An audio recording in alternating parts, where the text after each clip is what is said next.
আসসালামু আলাইকুম ওয়া রাহমাতুল্লাহ। উপসহকারী কৃষি কর্মকর্তা প্রস্তুতি পর্বে আপনাদের সবাইকে স্বাগত।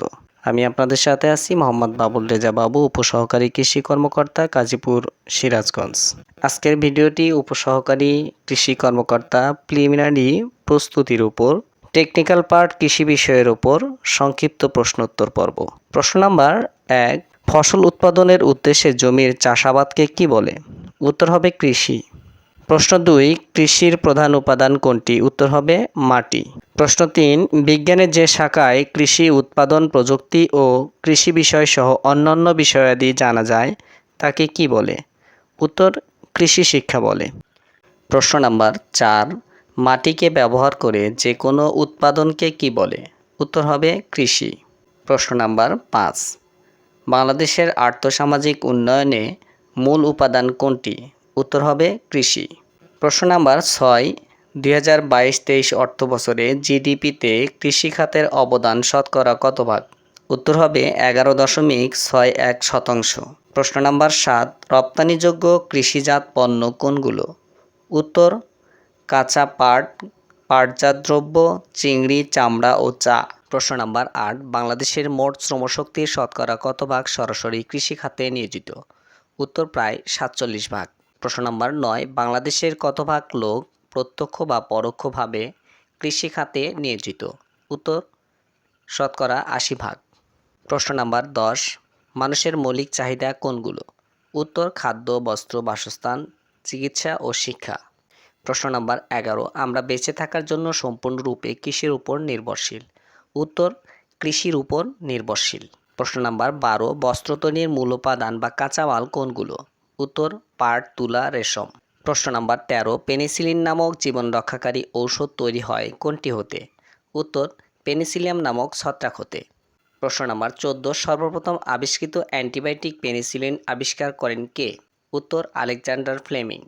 প্রশ্ন নাম্বার 15, আলেকজান্ডার ফ্লেমিং জীবন রক্ষাকারী অ্যান্টিবায়োটিক ঔষধ পেনিসিলিন আবিষ্কার করেন কত সালে? উত্তর 1929 সালে। প্রশ্ন নাম্বার 16, দক্ষ অদক্ষ উভয় প্রকার শ্রমিকের কর্মসংস্থানের উৎস কোনটি? উত্তর কৃষি। প্রশ্ন নাম্বার 17, কোন শ্রেণীর ভূমিতে ফসল জন্মায় না? উত্তর ঊষর। প্রশ্ন নাম্বার 18, পাট থেকে পলিথিন উদ্ভাবন করেন কে? উত্তর খ ডক্টর মোবারক আহমেদ। প্রশ্ন নাম্বার 19, যে সমস্ত উদ্ভিদ মাঠে পরিচর্যার মাধ্যমে উৎপাদন করা হয় এবং উৎপাদিত দ্রব্য অথবা উপজাত দ্রব্যের আর্থিক মূল্য আছে তাদেরকে কি বলে? উত্তর ফসল বলে। প্রশ্ন নাম্বার 20, দানাজাতীয় ফসল কোন পরিবারভুক্ত? উত্তর গ্রামীণী পরিবারভুক্ত। প্রশ্ন নাম্বার 21, প্রধানত কার্বোহাইড্রেট বা শ্বেতসার খাদ্যের উৎস কোনটি? উত্তর দানাজাতীয় শস্য। প্রশ্ন নাম্বার 22, দানাজাতীয় ফসল কোনগুলো? উত্তর ধান, গম, ভুট্টা, চীনা, জোয়ার এবং সরগম। প্রশ্ন নাম্বার 23, ডালজাতীয় ফসল কোন পরিবারভুক্ত?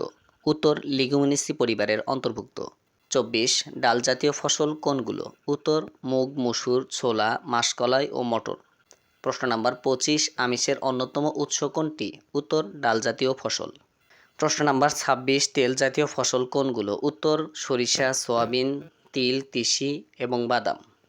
প্রশ্ন নাম্বার 27, স্নেহজাতীয় উপাদানের প্রধান উৎস কোনটি? উত্তর তেলজাতীয় ফসল। প্রশ্ন নাম্বার 28, চিনি ফসল কোনগুলো? উত্তর আখ ও সুগার বিট। প্রশ্ন নাম্বার 29, আঁশ জাতীয় ফসল কোনগুলো? উত্তর পাট, কেনাপ, মেস্তা ও তুলা। প্রশ্ন নাম্বার 30, পশুখাদ্য ফসল কোনগুলো? উত্তর নেপিয়ার ঘাস, তুর্বা ঘাস এবং ক্লোভার। প্রশ্ন নাম্বার 31, পানীয় ফসল কোনগুলো? উত্তর চা, কফি এবং কোকো। 32, নেশা জাতীয় ফসল কোনগুলো? উত্তর তামাক ও গাঁজা। প্রশ্ন নাম্বার 33, মানুষের প্রথম মৌলিক চাহিদা কোনটি? উত্তর হবে খাদ্য। প্রশ্ন নাম্বার 34, নিচের কোনটি হতে বস্ত্র তৈরির কাঁচামাল পাওয়া যায় না? উত্তর ভুট্টা।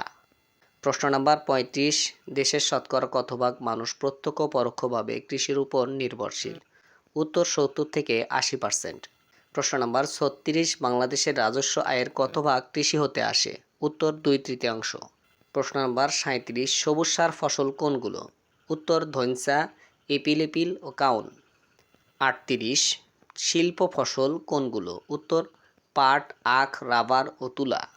প্রশ্ন নাম্বার ৩৯, দানাজাতীয় ফসলের শতকরা কত ভাগ আসে ধান থেকে? উত্তর ৮০ থেকে ৮৫%। প্রশ্ন নাম্বার ৪০, শর্করা জাতীয় খাদ্যের প্রধান উৎস হিসেবে ব্যবহৃত হয় কোনগুলো? উত্তর ধান, গম ও ভুট্টা। ধন্যবাদ সবাইকে ভিডিওটি সম্পূর্ণ দেখার জন্য। আজকের মতো এই পর্যন্তই। ভালো থাকুন, সুস্থ থাকুন। দেখা হবে অন্য কোনো ভিডিওতে। আসসালামু আলাইকুম আ রহমতুল্লাহ।